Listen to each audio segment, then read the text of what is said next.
Donovan Peoples-Jones. And I like it, Spinny. I like it too. It was a good trade. You know, they only gave up a 6th-round pick for him. Bring him in.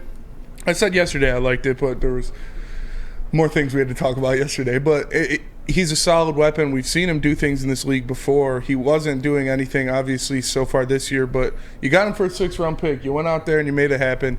It's a good depth piece to bring into the wide receiver room with Marvin Jones gone. He can return punts for you. He can return kicks for you. So I like that. I like that move. And, yeah, it's a good depth piece for the receiver room. You want to hear my take on it, Spinny? I think it might be a little bit more than a depth piece. I like Donovan Peoples-Jones a lot. Yeah. Last year, obviously, we started the show with a little bit of fantasy talk. He was like a little secret weapon. He was like the number 2 wide receiver on the Browns team.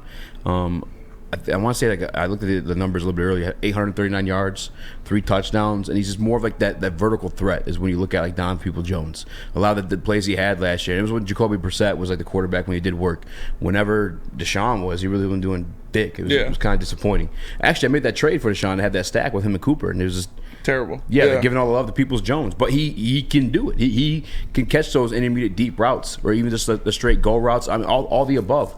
Donovan Peoples-Jones, in my mind, excels at that. I remember a couple years back when Odell was there, he gave nod to him being like a underappreciated guy in this league, and I think he's just that. The guy I'm nervous about, and why I think it's a little bit more than a depth piece, is Jameson Williams. Yeah. And I don't mean it in a disrespectful way. I think at this point we're all kind of like, we could call it how it is. It's not been the greatest. No, hasn't been consistent. I'll say that. And I think J-Mo will still give you great moments. It's just not on a consistent basis. But Donovan Peoples-Jones running those same type of routes they're asking Jameson Williams to do.